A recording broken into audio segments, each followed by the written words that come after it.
இரவு மணி 11 ஆகியது. மாணிக்கம் வழக்கம் போல அன்றைய ஹோட்டல் வருமானத்தை எண்ணி பைக்குள் வைத்துக் கொண்டு வீட்டிற்கு கிளம்ப ஆயத்தமானார். அந்த நேரம் பார்த்து ராமு மாஸ்டர் மேசைக்கு முன்னால் வந்து நின்றான். என்ன ராமு, நான் கிளம்பட்டுமா? உனக்கு வேலை முடிந்து விட்டதா என்றார். எனக்கு இன்னும் கொஞ்சம் வேலை பாக்கி இருக்கிறது சார் என்ற ராமு நகராமல் அங்கேயே நின்று கொண்டிருந்தான். என்ன ராமு, ஏதாவது விஷயம் இருக்கிறதா? ஏன் நிற்கிறாய் என்றார் மாணிக்கம். வந்து சார், என் பையனுக்கு வைத்திய செலவு வந்துவிட்டது. ஒரு 2000 ரூபாய் முன்பணமாய். ராமு முடிப்பதற்குள் மாணிக்கம் எரிமலையாக கோபத்தில் வெடித்தார். முன்பணமா? என்னையா முன்பணம்?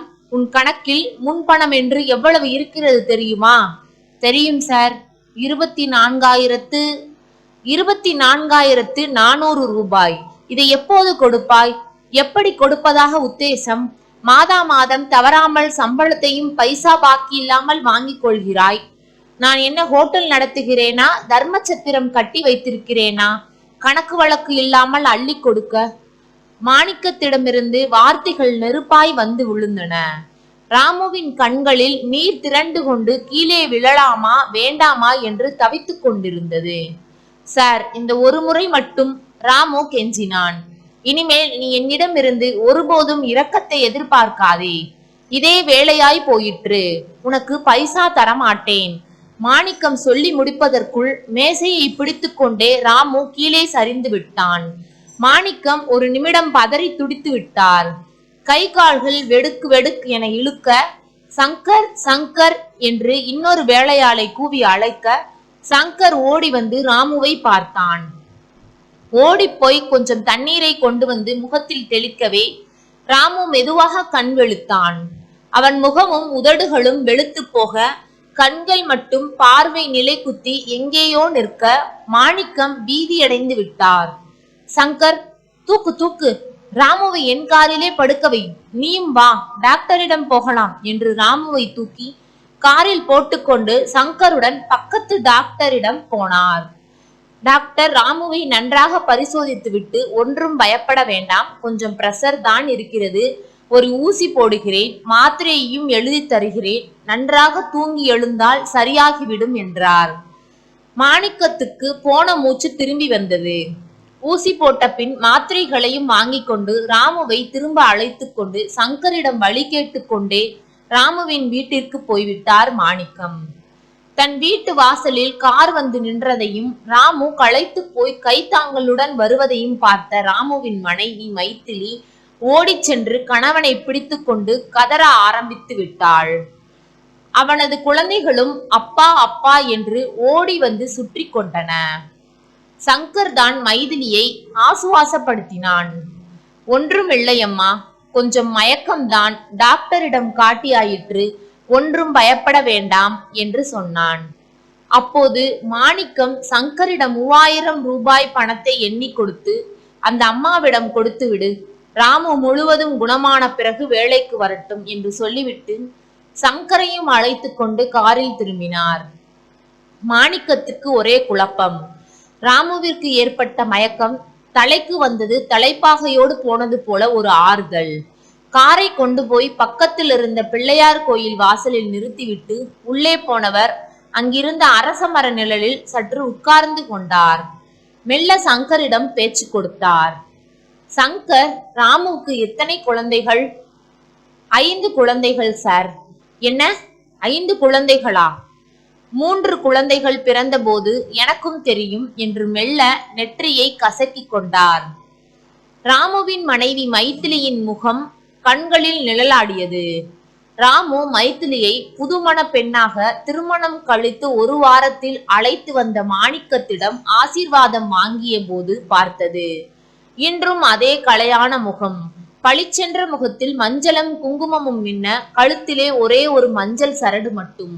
ஆபரணமாக இருக்க அரசாங்கத்தின் இளம் நீல இலவச புடவையில் அன்று பார்த்தது போலவே இருந்தாள். சங்கரிடம் மனம் விட்டு பேசினார் மாணிக்கம். ராமுவின் மனைவியை பார்த்தால் 5 குழந்தைகளுக்கு தாய் என்று நம்பவே முடியவில்லை சங்கர் என்றார். சார், நான் உண்மையை சொல்லிவிடுகிறேன் சார். அது பெரிய கதை சார் என்று கூறிவிட்டு கதையை சொல்லத் தொடங்கினான். சார், நானும் ராமுவும் நண்பர்கள் சார். பரமத்தி தான் எங்களது ஊர். ராமு 10வது படித்து முடித்த போது அவன் தகப்பனார் இறந்து விட்டார் சார். மேலே படிக்க முடியாமல் தான் அவன் அம்மாவை அழைத்து கொண்டு இங்கே சென்னைக்கு வந்தான். வந்த இடத்தில்தான் உங்கள் ஹோட்டலில் வேலை கிடைத்தது. அதன் பிறகு நாங்கள் தான் ராமுவுக்கு பெண் பார்த்து திருமணம் செய்து வைத்தோம். மைதிலி எங்களுக்கு தூரத்து உறவுதான். ராமுவின் தாயார் இப்போது பரமத்தியில் எங்கள் வீட்டில் இருக்கிறார். சங்கர் சற்றே நிறுத்தினான். மாணிக்கத்துக்கு பழைய நாட்கள் நினைவுக்கு வந்தன. 20 வருடங்களுக்கு முன் ராமு தன்னிடம் வேலைக்கு சேர்ந்த போது 17 வயது. அப்போது அவனுக்கு 100 ரூபாய் சம்பளம். எல்லா வேலைகளையும் வஞ்சனை இல்லாமல் செய்வான். ஒரு வார விடுமுறையில் கல்யாணம் என்று சொல்லி ஊருக்கு போனவன் தன்னுடைய மனைவியுடனும் தாயுடனும் திரும்பினான். இங்கே மயிலாப்பூரில் 30 ரூபாய் வாடகையில் ஒரு சின்ன போர்ஷன் கிடைத்தது. அப்போதுதான் அவனது சம்பளத்தை எடுத்த எடுப்பில் 1000 ரூபாயாக உயர்த்தி கொடுத்தார். ராமுவின் நேர்மையும் அயராத உழைப்பும் அவருக்கு மிகவும் பிடித்து போயின. திருமணமாகி 6-7 வருடங்களுக்கு பின்னால் ஒரு நாள் ஒரு சாக்லேட் அப்பாவுடன் மாணிக்கத்திடம் சந்தோஷமாக வந்து நின்றான் ராமு.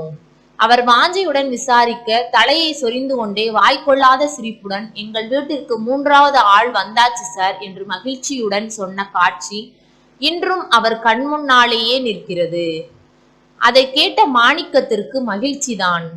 அந்த மகிழ்ச்சியில் அவனது சம்பளத்தை 2000ஆக உயர்த்தி, இனி நீ சரக்கு மாஸ்டராக இருந்து கொள் என்று பதவி உயர்வும் கொடுத்து விட்டார். 2 ஆண்டுகள் கழித்து மற்றொரு குழந்தை. மறுபடியும் மாணிக்கத்துக்கு சாக்லேட் அப்பா. அதனால் அவனுக்கு சம்பள உயர்வு. சரக்கு மாஸ்டர் என்ற பெயர்தானே ஒழிய ராமுதான் ஹோட்டலில் ஆளு நாள். எல்லா வேலைகளையும் தானாகவே இழுத்து போட்டு கொண்டு பார்ப்பான். கல்லா பார்ப்பதிலிருந்து டேபிள் துடைப்பது வரை எதையும் வஞ்சகமில்லாமல் செய்வான். மீண்டும் 2 வருடங்கள் கழித்து இதே போல சாக்லேட் அப்பாவுடன் வந்து, இன்னொரு ஆள் வந்தாச்சு சார் என்ற முகமலர்ச்சியுடன் மாணிக்கத்தின் முன் நின்றபோது, மாணிக்கம் மகிழ்ச்சிக்கு பதிலாக லேசான கோபத்தை காட்டியதோடு மட்டுமல்லாமல், இதோ பார் ராமு, இப்படி வேக வேகமாக குழந்தைகளை பெற்றுக்கொண்டால் உன் எதிர்காலம் என்னாகும்? நீ என்ன வேலை பார்க்கிறாய் என்பதை கவனத்தில் வைத்துக்கொண்டு வாழ்க்கையை நடத்து ராமு. இனி ஒரு தடவை நீ என் முன்னால் சாக்லேட் அப்பாவுடன் வந்து நிற்க கூடாது என்று கண்டித்து விட்டார். மாணிக்கம் இப்படி சொன்னதற்காக ராமு சிறிதும் வருத்தப்படவில்லை. சிரித்து கொண்டே உள்ளே போய்விட்டான். மாணிக்கமும் ராமுவை கண்டித்ததோடு விட்டுவிடவில்லை. அவனால் தான் அடையும் லாபத்தை மனதில் கொண்டு அவனது சம்பளத்தை கூட்டி கொடுத்து கொண்டே இருந்தார்.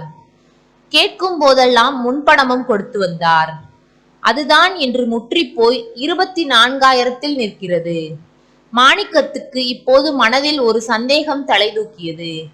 சங்கர், ராமு 3 குழந்தைகள் பிறந்ததைத்தானே என்னிடம் சொன்னான். இப்போது 5 குழந்தைகள் என்கிறாயே என்று சங்கரிடம் கேட்டார். இல்லை சார், நீங்கள் ராமுவிடம் இனிமேல் குழந்தை பெற்றுக் கொள்ளக்கூடாது என்று கண்டித்து சொல்லிவிட்டீர்களா? தவிர்க்க முடியாத சூழ்நிலையில் இன்னும் 2 குழந்தைகள் இழுத்தான் சங்கர். என்னையா தவிர்க்க முடியாத சூழ்நிலை? இன்று மட்டும் ராமுவுக்கு ஏதாவது நடந்திருந்தால் அவன் மனைவியும் குழந்தைகளும் என்ன ஆகியிருப்பார்கள்? அவன் கொஞ்சமாவது யோசித்து பார்த்தானா? மனிதன் என்ன இயந்திரமா? மாணிக்கத்தின் வார்த்தைகள் கோபத்துடன் தடித்து வந்து விழுந்தன. சார் சார், ராமுவை பற்றி தவறாக எதுவும் சொல்லிவிடாதீர்கள் சார். ராமு எனது நண்பன். என்னை கூட அவன்தான் உங்களிடம் வேலைக்கு சேர்த்து விட்டான்.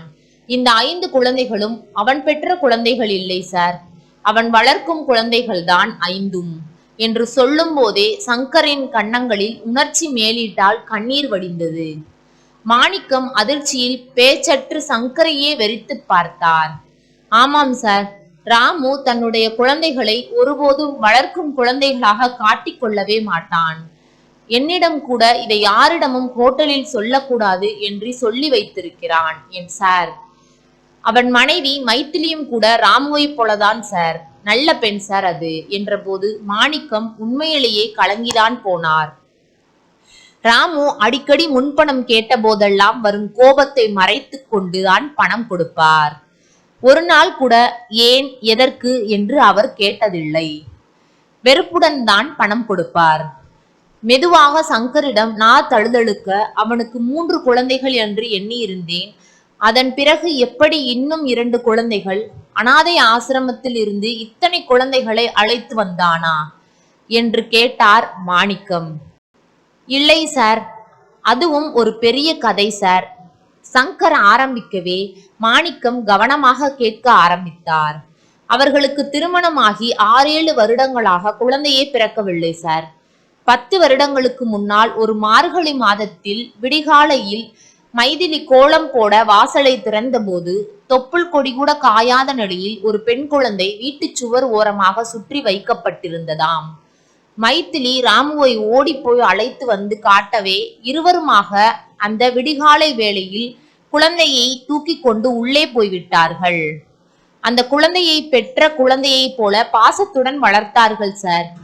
2 வருடங்கள் முடிந்து இருவரும் திருப்பதிக்கு போய் குழந்தைக்கு மொட்டை போட்டு காது குத்திவிட்டு ரயிலில் வந்தார்கள். ரயிலில் இருந்து இறங்கும் போது ஒரு ஆண் குழந்தையை யாரோ ரயிலிலேயே விட்டுவிட்டு போயிருந்தார்கள். அவர்களும் குழந்தையை வைத்துக் கொண்டு ஸ்டேஷனிலேயே வெகுநேரம் உட்கார்ந்து பார்த்துவிட்டு யாரும் வாங்க வராததால் அவர்களே குழந்தையை தூக்கி கொண்டு வந்து விட்டார்கள். இங்கு வந்த பிறகுதான் குழந்தையின் 2 கால்களும் ஊனம் என்பது தெரிந்தது. அவனுக்குத்தான் செயற்கை கால் வைக்க 2000 ரூபாய் வேண்டும் என்று சொன்னதால் உங்களிடம் பணம் கேட்க போவதாக சொன்னான். எதிர்பாராமல் இப்படி ஆகிவிட்டது என்று சொல்லி மிகவும் கவலைப்பட்டான் சங்கர். மீதி 3 குழந்தைகளும் கூட இவனை தேடி வந்தவைதானே தவிர இவர்களாக தேடி போகவில்லை சார். நான் கூட ஒவ்வொரு முறையும் போலீசில் தெரிவிக்க சொல்வேன். இவன் மறுத்து விடுவான். கடவுள் கொடுத்த குழந்தை என்பான் என்று கதை சொல்லி முடித்தான்.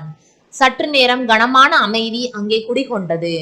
மாணிக்கம் நெகிழ்ந்து போய் ஒன்றும் சொல்ல முடியாமல் தவிப்பது தெரிந்தது. சங்கர் ராமுவை மறுபடியும் பார்க்க வேண்டும், வா போகலாம் என்று சொல்லி காரை ராமுவின் வீட்டுக்கே திருப்பினார் மாணிக்கம். வீட்டிற்கு வந்தபோது ராமு கயிற்றுக்கட்டிலில் படுத்திருக்க குழந்தைகள் சுற்றி உட்கார்ந்து கொண்டு ராமுவின் கையையும் காலையும் பிடித்தவாறு இருந்தன. மைதிலி கவலை தோய்ந்த முகத்துடன் கட்டிலுக்கு கீழே உட்கார்ந்திருந்தாள். ராமு விழித்து கொண்டுதான் இருந்தான். முதலாளியை கண்டதும் பதறிக்கொண்டு எழ முயற்சித்தவனை தட்டி கொடுத்து படுக்கையில் கிடத்தினார் மாணிக்கம். சார், பணம் கொடுத்ததற்கு ரொம்ப நன்றி சார். நான் நாளைக்கு காலையில் வேலைக்கு வந்து விடுவேன் சார். ராமுவின் குரல் நன்றியில் குலைந்து வெளிவந்தது. நீ மெதுவாக வா ராமு. சங்கர் எல்லாவற்றையும் சொன்னான். உன்னை பார்க்க வேண்டும் என்று தோன்றியது. அதுதான் வந்தேன். நீ சாதாரணமானவன் இல்லை ராமு. நான் பெயரில்தான் மாணிக்கம். நீதான் மனிதருள் மாணிக்கம் ராமு என்றார். தன் கண்களை துடைத்துக் கொண்டே ஒன்றும் புரியாமல் விழித்தான் ராமு. அது சரி ராமு, நீ எப்படி உன் சம்பளத்தில் எல்லோரையும் சமாளிக்கிறாய்? உனக்கு கஷ்டமாகவே இல்லையா என்றார். அதெல்லாம் எனக்கு ஒரு கஷ்டமும் இல்லை சார். இந்த குழந்தைகளை பெற்றவர்கள் என்னை பார்க்காமலேயே என் மேல் நம்பிக்கை வைத்து இவர்களை தந்துவிட்டார்கள். அதை நான் பெரிதாக நினைக்கவில்லை. ஆனால் அந்த பெருமாள் இவர்களை நான் நன்றாக வளர்ப்பேன் என்று என்னை நம்பித்தானே என்னிடமே அனுப்பி கொண்டிருக்கிறார்.